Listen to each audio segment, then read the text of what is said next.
Ou pas qu'il y ait quand même eu un certain usage politique Oui. sur la chronologie surtout du rapport. Même Jacques Koupnik, qui est une personnalité très respectée dans le monde académique européen, en tout cas, et international, il dit que ce rapport, c'est une manière de torpiller le processus de paix entre Belgrade et Pristina. Effectivement, il tombe à un moment tout à fait stratégique en termes de justement, et en termes de temps ou de période, juste après l'élection de Mladić. Je crois que j'aurais pu le présenter n'importe quand et on aurait fait la même observation. Alors, tout d'abord, il y a une procédure. Moi, je trouve que les journalistes et la personne, l'expert que vous citez, ils auraient dû être plus sérieux, se renseigner mieux. 1. Il y a une procédure très rigoureuse pour la présentation des rapports. Nous devons présenter les rapports dans les 2 ans. Et on peut demander une seule prolongation. Et le dernier terme pour moi était la session de janvier 2011. Cela veut dire que le dernier délai pour moi de le présenter à la Commission, c'était le 16 décembre 2010. Lorsque on a fait l'ordre du jour de la session du mois de janvier, où il y a ce rapport à l'ordre du jour, personne n'avait décidé encore la date des élections au Kosovo. Parce que ce n'est pas des élections ordinaires, vous le savez mieux que moi. Oui. C'est des élections extraordinaires et la date a été fixée seulement au mois de novembre. Avant, on pensait même de les faire au mois de février. Une première date qui a été fixée, c'était au mois de février. Puis après, on les a fixées au 12 novembre, sauf erreur. Et donc, ça n'a absolument rien à voir avec le processus électoral. Donc les dates peuvent être documentées. Les dates étaient réglementées et moi, je n'avais aucune influence sur ces dates. Écoutez maintenant par rapport... Mais c'est important, parce qu'on a tellement spéculé sur ça, alors qu'il aurait suffi de se renseigner un peu. Et les documents sont clairs, l'ordre du jour a été fait avant l'établissement de la date des élections. Je vous dirai plus. C'est que selon le règlement du Conseil de l'Europe, on aurait dû envoyer le rapport une semaine avant la séance de la Commission à tous les membres, 82 membres. Ça veut dire qu'on aurait dû envoyer le jeudi avant les élections, le 9, sauf erreur, le rapport à tous les membres. Or, si vous envoyez rapport à 80 membres, c'est impossible de le tenir secret. La décision que nous avons prise avec le président de la Commission est de dire c'est impensable d'envoyer un pareil rapport à 48 heures des élections. Et donc, en violation du règlement, qui peut-être n'est pas si impératif, mais la règle est celle-là, nous l'avons envoyé seulement le dimanche soir pour ne pas être accusé d'avoir une influence sur l'élection. Très bien. Maintenant, peut-être par rapport avant d'entrer sur les questions des réactions, n'est-ce pas, par rapport à votre rapport, vous avez évoqué la question des sources. Il y a aussi pas mal de polémiques, pas mal d'interrogations dans les milieux albanophones, ou kosovains ou albanais, et plus généralement. Vous vous appuyez essentiellement sur des témoignages et des rapports des services de renseignement.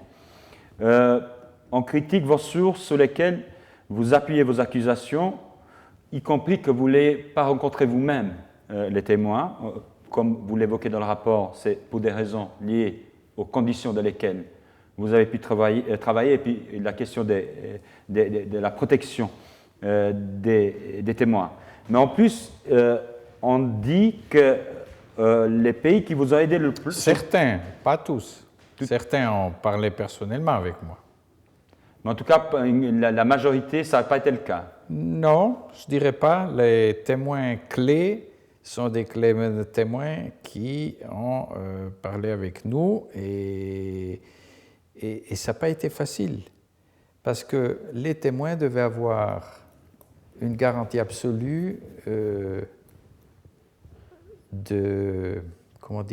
discrétion. Et tant qu'on ne résout pas ce problème des témoins, on ne fera jamais la justice contre les tout-puissants. Le drame, c'est qu'on fait la justice, on risque de faire la justice. Ça, ce n'est pas seulement au Kosovo. C'est le cas dans de nombreux pays La justice est très forte avec les petits poissons, elle est très faible avec les plus grands.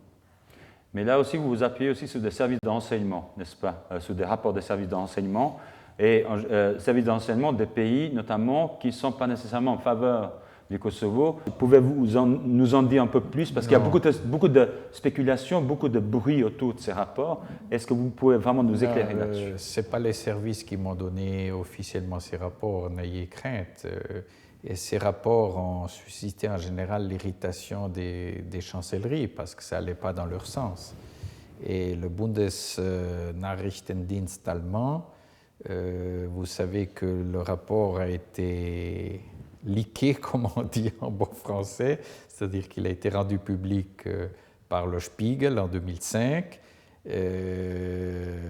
L'administration allemande était furieuse que ce rapport soit sorti parce que ce qu'il y avait dans ce rapport ne servait pas les intérêts de la politique allemande qui, en cette période, était, et je crois qu'elle l'est toujours, très favorable à l'administration kosovare. Mais moi, je crois qu'il ne faut pas raisonner toujours en une optique politique. Est-ce qu'on ne peut pas accepter que quelqu'un travaille simplement en fonction d'une recherche de la vérité et d'une justice qui soit égale pour tout le monde? Moi c'est ça qui me choque un peu. On a commencé, pourquoi il le publie maintenant? Alors il est payé par les Serbes, alors ci, alors ça. Non, moi j'ai essayé. J'ai peut-être fait des erreurs, personne n'est parfait. Mais ce que je peux vous assurer, ce que je peux assurer à tous les Kosovars et tous les Albanais, que j'ai essayé de faire mon travail très honnêtement et que je l'ai fait simplement dans un esprit de recherche de la vérité et de justice.